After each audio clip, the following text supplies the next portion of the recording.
Di sore yang sunyi, dentingan galon menabrak lantai ubin terasa, seperti irama takdir. Dan saat matanya bertemu dengan mata si tukang galon, Lia tahu kesepiannya akan segera menjadi bahaya. Lia Anggraini, 38 tahun, seorang janda elegan dan mandiri, tinggal sendiri di rumah peninggalan suaminya di pinggiran kota. Berparas ayu, berpendidikan, namun menyimpan luka batin yang dalam. Sudah 3 tahun menjanda dan kesepian telah menjelma jadi teman setia. Bayu, 28 tahun.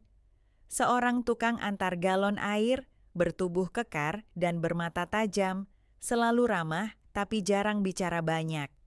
Di balik wajah kasarnya, tersembunyi sisi lembut yang hanya ditunjukkan pada orang tertentu. Bayu tinggal di kontrakan sempit dan merawat ibunya yang sakit. Sudah hampir 3 bulan, Lia memperhatikan Bayu setiap kali pria itu mengantar galon ke rumahnya. Awalnya biasa saja, senyum sekilas, sapaan singkat, dan kemudian suara galon yang menggantikan kekosongan air. Tapi sore itu berbeda. Bayu datang saat Lia baru selesai mandi, rambutnya masih basah, dan aroma sabun lembut masih melekat di udara.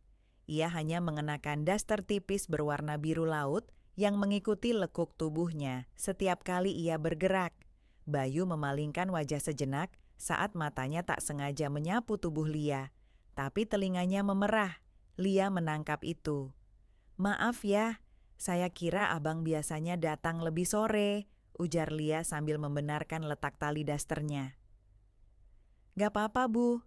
Tadi ngantar ke kompleks sebelah, sekalian mampir sini," jawab Bayu pelan, matanya tak berani menatap langsung.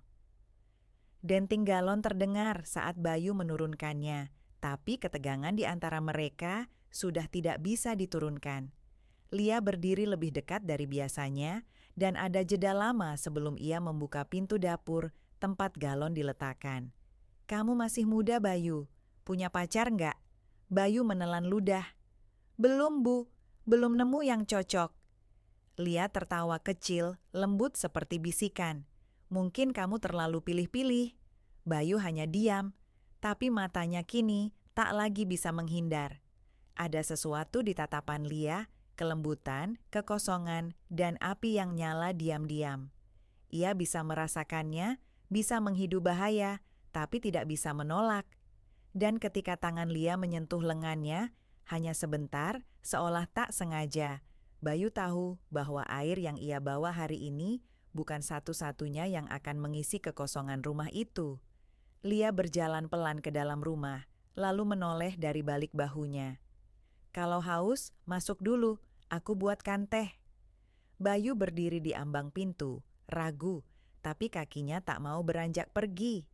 Langit sore mulai meremang, dan suara galon yang bergoyang di lantai hanya jadi saksi bisu akan sesuatu yang tak seharusnya tumbuh, tapi tetap tumbuh, liar, panas, dan tanpa kendali. Bayu melangkah masuk.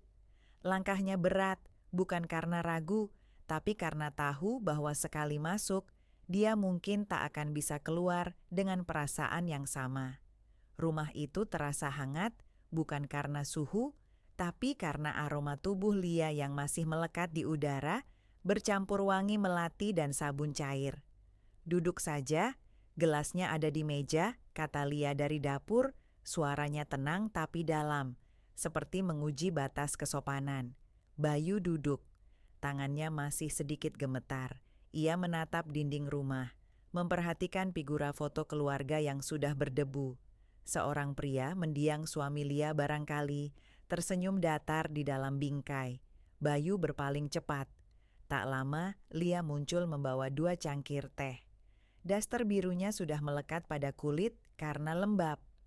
Cahaya lampu menembus tipis kain itu, membuat lekuk tubuhnya seakan berbicara dalam bahasa yang tak perlu dijelaskan. Lia meletakkan teh di meja, lalu duduk di samping Bayu terlalu dekat. Dengannya, tidak ada basa-basi, tidak ada alasan untuk menjaga jarak yang sebenarnya sudah mereka lewati saat pandangan pertama. "Aku tahu kamu lihat aku," ucap Lia lirih, sambil meniup teh di tangannya. Bayu menoleh. Maksud Bu Lia? Lia menatapnya lekat-lekat. Kamu lihat aku, bukan cuma hari ini kan? Bayu tertunduk, tak bisa menyangkal, tak mau berdusta, ia hanya mengangguk pelan. Lia tertawa kecil. Suaranya seperti disir angin malam yang menusuk telinga. Aku juga lihat kamu, lama. Ada jeda, hening, tapi tidak canggung. Ada sesuatu di antara mereka yang tumbuh liar, bukan sekadar nafsu, tapi keterhubungan aneh antara dua jiwa yang sama-sama haus, bukan air, tapi sentuhan, bukan kasih sayang, tapi diakui keberadaannya. Tangan Lia menyentuh tangan Bayu. Kali ini tak ada pura-pura. Kamu tahu ini salah? Bisik Bayu nyaris tak terdengar. Lia mengangguk, tapi tak melepaskan genggaman. Salah, tapi aku udah terlalu lama hidup benar sendirian. Bayu tak menjawab, ia hanya memejamkan mata sesaat, lalu menggeser tubuhnya sedikit lebih dekat. Dada mereka hampir bersentuhan, napas mulai selaras, dan teh mereka dibiarkan mendingin. Bu Lia, jangan panggil aku Bu malam ini. Lia berdiri pelan, berjalan menuju kamar sambil menoleh sebentar. Daster biru itu melambai sejenak sebelum hilang di balik pintu. Bayu duduk diam, dada bergemuruh. Jari-jarinya mengepal, seolah menahan sesuatu yang hendak pecah. Lalu ia berdiri, dan untuk pertama kalinya, sejak bertahun-tahun, ia melangkah bukan sebagai tukang galon, melainkan sebagai pria yang sedang menantang batas. Dan malam itu, suara galon sudah tak terdengar lagi, hanya denting lain, denting tubuh, denting rasa bersalah, denting yang akan terus membekas bahkan saat pagi datang. Langkah kaki Bayu menyentuh lantai ubin dengan pelan, seolah setiap langkah mendekatkan dirinya pada jurang yang dalam. Kamar itu berada di ujung lorong. Pintu setengah terbuka. Cahaya temaram menembus tirai, menumpahkan siluet tubuh Lia yang berdiri membelakangi ranjang. Ia sedang melepas dasternya perlahan. Bayu berdiri di ambang pintu, menahan napas. Lia menoleh. Masuklah, katanya lembut, tapi kalimat itu lebih seperti perintah yang tak bisa ditawar. Bayu masuk, pintu tak ditutup sepenuhnya. Dunia luar tetap bisa melihat jika mereka mau, tapi malam seolah tahu apa yang akan terjadi, menurunkan hujan tipis, menutupi suara, membasahi rahasia. Lia kini hanya mengenakan kain tipis melilit tubuh bagian bawahnya. Kulitnya pucat, hangat, dan nyata. Bayu berdiri kaku, bukan karena tak ingin etul, tapi karena belum pernah menginginkan sesuatu sebesar ini. 3 tahun aku sendiri, ujar Lia menatap Bayu dari ujung mata. 3 tahun, dan malam ini aku nggak mau pura-pura kuat. Bayu meraih tangannya, lembut, pelan. Seperti seseorang yang menyentuh sesuatu yang lama diidamkan, tapi terlalu takut menghancurkannya. Ia mendekat. Napas mereka saling bertabrakan, tubuh mereka saling mencari. Lia menariknya ke tempat tidur. Tak ada kata-kata lagi, hanya desahan yang tertahan, kulit yang saling menghangatkan, dan rasa bersalah yang ditelan dalam-dalam. Dan malam pun menjadi saksi, bagaimana seorang janda dan tukang galon menanggalkan peran sosial mereka, menanggalkan status, menanggalkan beban. Yang tersisa hanya 2 tubuh dan 1 kesepian yang akhirnya saling menemukan. Mereka tidak bicara tentang esok, tidak membahas apakah ini hanya 1 malam atau awal dari kehancuran. Mereka hanya larut dalam rasa, dalam dosa, dalam dekap yang terlalu sunyi untuk disalahkan. Saat hujan berhenti dan jam dinding menunjukkan pukul 12.15, Lia tertidur di pelukan Bayu. Tangannya menggenggam dada pria itu seolah tak ingin melepaskannya lagi, tapi Bayu tak bisa tidur. Matanya menatap langit-langit, di dalam dadanya ada denting, bukan denting galon, bukan denting tubuh, tapi denting lain, denting dari sesuatu yang akan pecah, cepat atau lambat. Pagi datang tanpa permisi, cahaya matahari menembus tirai kamar, menyinari ranjang yang masih kusut dan dua tubuh yang terbalut satu selimut tipis. Lia terbangun lebih dulu. Ia menatap Bayu yang masih tertidur, rambutnya berantakan, dada bidangnya naik turun perlahan. Ada sesuatu yang terasa benar dan salah di waktu yang sama. Ia menggerakkan jarinya pelan di dada Bayu, mengikuti lekuk urat dan bekas luka kecil yang tertinggal. Pria itu bukan hanya kasar karena kerja keras, tapi juga karena hidup yang tak pernah benar-benar memberinya pilihan. Dan sekarang, ia ada di sini, di ranjangnya, setelah semalam yang seharusnya tidak pernah terjadi. Tapi Lia tak menyesal. Tidak pagi ini. Bayu menggeliat perlahan. Matanya terbuka dan langsung menatap wajah Lia yang begitu dekat. Mimpi? Gumamnya. Suaranya berat dan serak. Bukan, kita beneran, jawab Lia pelan, senyumnya samar. Mereka saling menatap dalam diam. Tapi hening itu tidak lagi sama seperti malam tadi. Kini ada beban. Ada sesuatu yang tertahan di antara napas mereka. Bayu duduk, menutupi tubuhnya dengan selimut. Aku harus pulang, ibu nungguin.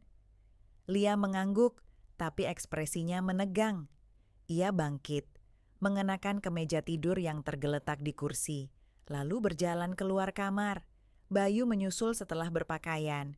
Di dapur, teh sudah tersedia, panas dan manis, seperti semalam. Tapi yang dulu terasa hangat, kini menggigit. Lia duduk menatap cangkirnya. Kamu takut? Bayu tak langsung menjawab. Ia menyesap teh itu seperti cara orang mengulur waktu. Aku nggak tahu harus jawab apa. Yang jelas, ini nggak normal, Bu. Lia, potongnya cepat. Kalau kamu masih mau bicara soal semalam, jangan panggil aku Bu lagi. Bayu menunduk. Maaf. Lia ia melanjutkan pelan. Aku cuma tukang galon. Kamu beda dunia. Apa yang bakal orang-orang bilang? Lia tersenyum, tapi matanya basah. Orang-orang sudah bilang banyak hal ke aku sejak suamiku meninggal. Aku kuat menghadapi mereka, tapi sepi. Aku kalah sama sepi. Bayu menggenggam tangannya. Aku nggak mau kamu jadi korban pelarian. Lia menatapnya, kali ini dalam dan tegas. Semalam bukan pelarian. Aku tahu apa yang aku lakukan.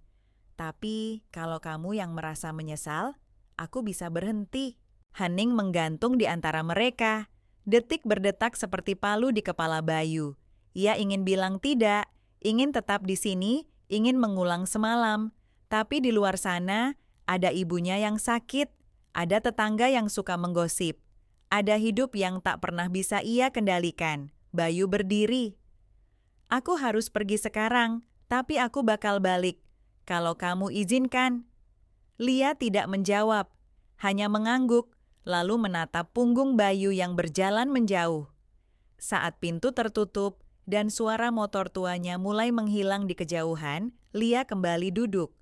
Ia menatap cangkir teh Bayu yang masih menyisakan separuh isi, dingin.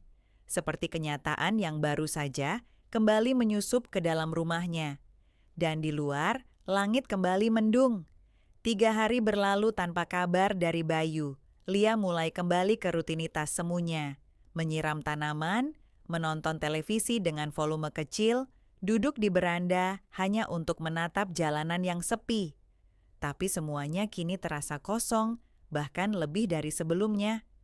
Bukan karena Bayu tak datang, tapi karena sekarang ia tahu seperti apa rasanya ketika hatinya disapa. Pagi keempat, suara motor tuanya akhirnya terdengar di depan pagar. Lia menegakkan tubuh, tapi tak beranjak. Ia tak mau terlihat terlalu menanti, meski dadanya sudah menyesak sejak semalam. Bayu masuk sambil mengangkat 2 galon air. Tatapan mereka bertemu sesaat. Tak ada senyum, hanya sorot mata penuh rindu yang tertahan. Mbak Lia menatapnya tajam. 3 hari. Bayu mengangguk, menaruh galon, lalu berdiri di dapur. Sengaja. Aku mikir, banyak. Mikir apa? Suara Lia pelan tapi tajam. Bayu menarik napas dalam. Mikir apa kita bisa terusin ini, Mbak? Orang kampung sini udah mulai bisik-bisik. Ada yang lihat aku keluar rumahmu malam itu. Lia diam. Satu sisi dirinya tak terkejut. Sisi lain, hatinya mencelos. Ia tahu dunia kecil ini punya telinga yang tak pernah tidur. Dan kamu takut? Tanyanya dingin. Bukan cuma takut, aku masih tinggal sama ibu. Kalau dia tahu, dia bisa drop. Dia udah curiga, aku jadi banyak diem, banyak melamun. Lia tertawa kecil, getir. Kamu melamun, aku tiap malam gak bisa tidur. Aku dengar suara motor lewat dan selalu kira itu kamu. Bayu mendekat. Lia, aku bukan ninggalin, tapi aku juga gak tahu cara nyelamatin kita dari semua ini. Tiba-tiba, suara pagar dibuka terdengar dari luar. Lalu langkah cepat menyusul dan suara perempuan memanggil, Bayu. Bayu menoleh cepat ke pintu. Wajahnya langsung tegang. Lia ikut bangkit kaget. Seorang perempuan muda muncul di ambang pintu dapur. Wajahnya mirip Bayu, hanya lebih tirus. Rambut panjang terikat seadanya, mata merah karena jelas-jelas baru menangis. Bayu, kamu ngapain di sini? Bayu terdiam. Putri, kamu nggak seharusnya ke sini. Putri memandangi Lia, lalu menatap Bayu penuh tuduhan. Jadi benar kata orang, kamu nginep di sini sama dia? Ia menunjuk Lia tanpa sopan. Lia menegang, napasnya tercekat. Bayu buru-buru memegang bahu adiknya. Udah Put, jangan di sini, jangan bikin malu. Udah terlambat Mas, 1 RT udah ngomongin. Ibu nyaris pingsan semalam. Kamu tega? Lia tak tahan. Adik kamu? Tanyanya kepada Bayu. Bayu mengangguk pelan, wajahnya penuh rasa bersalah. Iya, Putri. Dia yang ngurus ibu waktu aku kerja. Putri menatap Lia dari ujung kepala sampai kaki. Sinis. Mbak cantik, janda, tinggal sendiri. Dan abang saya cuma tukang galon. Gampang ditebak, kan? Lia menarik napas, mencoba tetap tenang. Saya nggak butuh dinilai, tapi kalau kamu mau tahu, saya juga nggak main-main. Putri ingin bicara lagi, tapi Bayu menahan. Udah Putri, pulang, aku nyusul. Dengan tatapan kecewa dan amarah, Putri pergi meninggalkan rumah itu. Tapi sebelum benar-benar keluar pagar, ia sempat menoleh dan berkata pelan, Ibu nggak kuat kalau tahu kamu digituin sama perempuan kayak gitu. Suasana hening setelah itu. Bayu berdiri kaku. Lia membelakangi jendela, menatap kosong ke arah dinding. Maaf, ucap Bayu pelan. Lia hanya berkata satu kalimat, tapi suaranya sudah tak lagi lembut. Kamu harus pilih Bayu, aku atau hidupmu yang lama. Bayu menunduk, ia tahu. Apapun yang dipilih, pasti akan ada yang hancur. Dan di luar rumah itu, hujan kembali turun. Kali ini lebih deras, seolah ingin menyamarkan suara hati yang mulai retak perlahan. Bayu tidak langsung menjawab. Matanya menatap lantai, tangan mengepal, napas berat seperti menahan beban yang terlalu lama dipanggul. Aku nggak bisa milih sekarang, Lia. Lia tersenyum pahit. Itu artinya kamu udah milih. Bayu mendongak. Wajah Lia tenang, tapi matanya kosong. Ia berdiri merapikan rambutnya, lalu berjalan menuju dapur. Kamu lapar, aku masak nasi goreng tadi pagi, masih anget. Bayu tak bergerak. Ada sesuatu dalam tawaran itu yang membuat dadanya sesak, bukan karena lapar, tapi karena tahu. Itu tawaran terakhir. Sebuah cara halus untuk berpamitan, tanpa benar-benar mengucapkan selamat tinggal. Lia meletakkan 2 piring di meja makan kecil. Ia duduk menatap makanan di depannya tanpa benar-benar ingin menyentuhnya. Bayu akhirnya ikut duduk. Ia mengambil sendok, tapi tak jadi menyuap. Suara hujan di luar terdengar semakin deras. Aku udah lama berhenti percaya laki-laki, Bayu, kata Lia pelan, tanpa menatapnya. Tapi kamu beda. Kamu datang bukan karena janji, tapi karena diam. Bayu menatapnya. Dan sekarang? Sekarang kamu juga diam, tapi karena takut. Bayu menaruh sendoknya. Aku cuman nggak pengen kamu jadi bahan omongan. Nama kamu udah mulai dibawa-bawa di warung, Mbak. Aku udah nggak punya apa-apa yang bisa dipertahankan. Reputasi hanya kata buat orang-orang yang nggak tahu rasanya tidur sendiri bertahun-tahun. Sementara kamu masih punya sesuatu untuk dilindungi. Aku ngerti. Bayu menelan ludah. Jadi, ini akhir? Lia menoleh, kali ini menatap Bayu dalam-dalam. Aku nggak mau jadi wanita yang bikin kamu ninggalin ibumu, tapi aku juga nggak bisa terus jadi perempuan yang kamu datangi diam-diam, lalu pulang dengan perasaan bersalah. Keheningan memanjang, Bayu berdiri. Ia berjalan ke arah pintu, lalu berhenti. Punggungnya menghadap Lia, tubuhnya gemetar. Aku akan nyari cara, bisiknya. Tapi kalau sampai aku nggak bisa, jangan tunggu aku ya. Lia tidak menjawab. Ia hanya menunduk, lalu mengangguk pelan. Bayu melangkah keluar rumah, menembus hujan tanpa payung. Dan untuk pertama kalinya sejak malam itu, tak ada yang menatapnya dari balik tirai. Seminggu kemudian, Lia duduk di warung kecil dekat rumah, memesan kopi hitam seperti biasa. Warung itu ramai dengan ibu-ibu yang membicarakan segala hal, dari harga cabai, kelakuan anak tetangga, hingga dirinya. Katanya Mbak Lia itu ya, semalam ada tukang galon nginep loh, bisik salah satu dari mereka. Wah bener toh, saya kira cuman gosip. Mbak Lia cantik masih muda, tapi kok ya, jatuhnya ke tukang galon, sayang. Lia hanya tersenyum tipis dari kejauhan. Ia tidak menyela, tidak menjelaskan. Apa gunanya? Orang-orang akan selalu menilai, padahal mereka tak tahu betapa sunyinya jadi dirinya. Pulang dari warung, ia menemukan galon kosong masih berdiri di depan pintu. Tapi hari itu tidak ada suara motor tua, tidak ada denting galon, tidak ada kabar dari Bayu, yang ada hanya keheningan. Dan Lia tahu, keheningan ini kali ini bukan sekadar jeda, tapi mungkin akhir dari sebuah kisah yang bahkan belum sempat benar-benar dimulai. 2 bulan berlalu, tak ada kabar, tak ada suara motor tua, tak ada denting galon. Lia kini lebih sering berada di taman kecil dekat rumah. Ia mulai menanam lagi, merawat bunga, menyibukkan diri dengan hal-hal yang tak menuntut perasaan. Di wajahnya tak ada lagi raut gelisah, tapi itu bukan karena ia sudah lupa, melainkan karena ia sudah letih menunggu. Bayu seakan menguap dari hidupnya. Lia pernah mencoba menghubungi, tapi tak dibalas. Pernah iseng berjalan ke arah kontrakannya, tapi tak berani benar-benar sampai. Ia tahu garisnya dan lebih memilih menahan daripada melanggar martabat terakhir yang masih ia genggam. Tetangga perlahan mulai berhenti bergosip. Seperti biasa, skandal hanya hidup sebentar di kampung kecil sampai ada topik baru yang lebih segar. Tapi nama Lia tetap dibisikkan diam-diam. Ia tahu itu, tapi ia sudah kebal. Sampai suatu siang, pintu rumahnya diketuk. Bukan suara motor, bukan suara langkah tergesa, tapi ketukan pelan, teratur, seolah memberi waktu bagi jantung Lia untuk bersiap.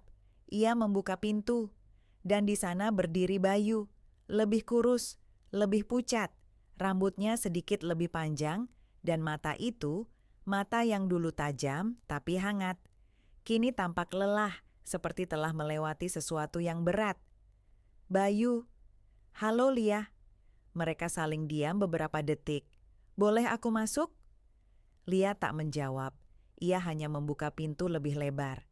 Bayu duduk di ruang tamu, di tempat yang sama ia duduk setelah malam itu. Lia menuangkan air putih, bukan teh. Sesuatu dalam gestur itu menyiratkan. Aku belum tahu mau menghangatkan kamu atau tidak. Aku pergi ke kampung ibu. Putri minta aku menjauh dulu. Ibu sempat sakit keras dan... Bayu menarik napas, menatap Lia. Ibu meninggal 3 minggu lalu. Lia menutup mulutnya, kaget. Bayu, aku nggak datang buat nyalahin kamu atau apapun. Ini semua bukan salah siapa-siapa. Tapi setelah ibu pergi aku ngerasa dunia makin kosong. Lia duduk perlahan. Kenapa kamu kesini sekarang? Bayu menatap lantai. Tangannya gemetar, tapi bukan karena gugup. Lebih seperti seseorang yang telah kehilangan pijakan lama dan belum tahu akan berdiri di mana. Aku nyari arah, dan cuma satu tempat yang terus ada di pikiranku. Lia tersenyum kecil, getir. Rumah ini? Bayu mengangguk. Dan kamu? Mereka kembali terdiam. Kali ini lebih lama. Hujan turun di luar, tapi tak deras. Hanya rintik, seperti sisa rasa yang belum mau benar-benar hilang. Kamu pikir hubungan kita masih bisa diselamatkan? Tanya Lia, datar. Bayu memejamkan mata. Kalau kamu tanya itu 2 bulan lalu, aku bakal bilang iya, walau setengah yakin. Tapi sekarang, desak Lia. Bayu membuka mata, menatap Lia dalam. Aku nggak tahu, tapi aku tahu satu hal. Kalau aku jalan terus, aku bakal hidup tanpa rasa. Tapi kalau aku duduk di sini, meski nggak jelas arahnya, aku hidup. Lia terdiam, lama, lalu berdiri.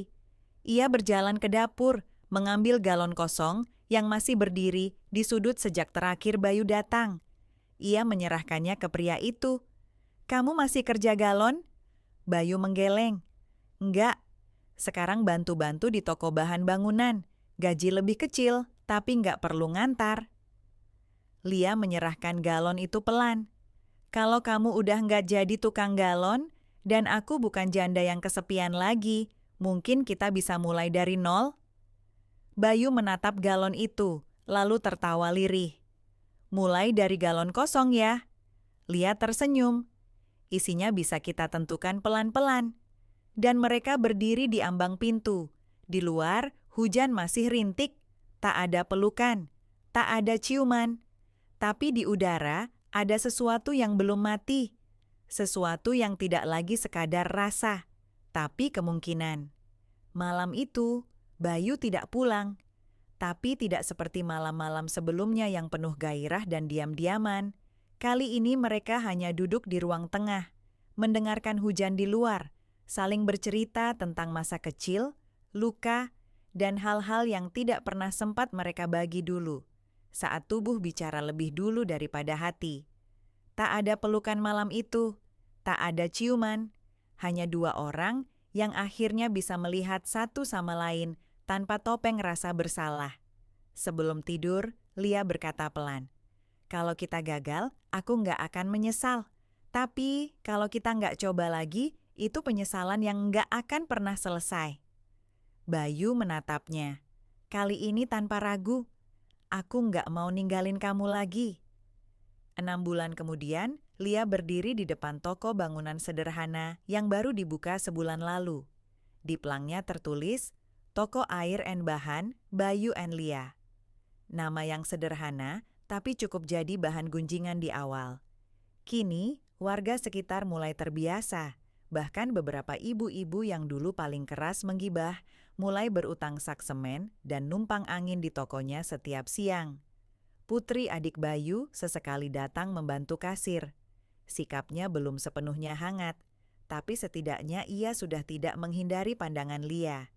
Beberapa luka memang tidak sembuh dengan kata maaf, tapi dengan waktu yang cukup untuk diam bersama. Bayu kini terlihat lebih tenang. Ia tak lagi membawa galon ke rumah-rumah. Tapi setiap pagi, sebelum toko buka, ia tetap mengganti galon di dapur rumah Lia. Bukan karena airnya habis, tapi karena itu sudah jadi ritual kecil mereka. Daster biru Lia kini digantung rapi di lemari. Sudah jarang ia pakai, bukan karena malu, tapi karena ia sudah tak butuh simbol untuk mengundang siapapun. Kini, rumahnya sudah penuh, dengan rasa, dengan suara, dengan napas lain selain miliknya sendiri. Suatu sore, Lia duduk di beranda, memandang langit yang mulai jingga. Bayu datang membawa 2 gelas teh hangat. Ia duduk di sampingnya. Kamu tahu, aku nggak pernah nyangka kita bakal sampai sini, kata Lia. Bayu menoleh, tersenyum. Aku juga nggak nyangka, tapi setiap kali dengar denting galon waktu itu, aku tahu hidupku bakal berubah. Lia tertawa pelan. Romantis banget ngomongin galon. Bayu menggenggam tangannya. Denting pertama yang bikin aku sadar, rumah kosong itu bukan rumahmu, tapi hatiku sendiri. Hening sejenak, angin sore bertiup. Jauh di kejauhan, suara motor tua melintas. Bukan milik Bayu, tapi cukup untuk mengembalikan satu kenangan yang kini tak lagi menyakitkan. Lia memejamkan mata sejenak. Dan untuk pertama kalinya sejak lama, ia merasa utuh.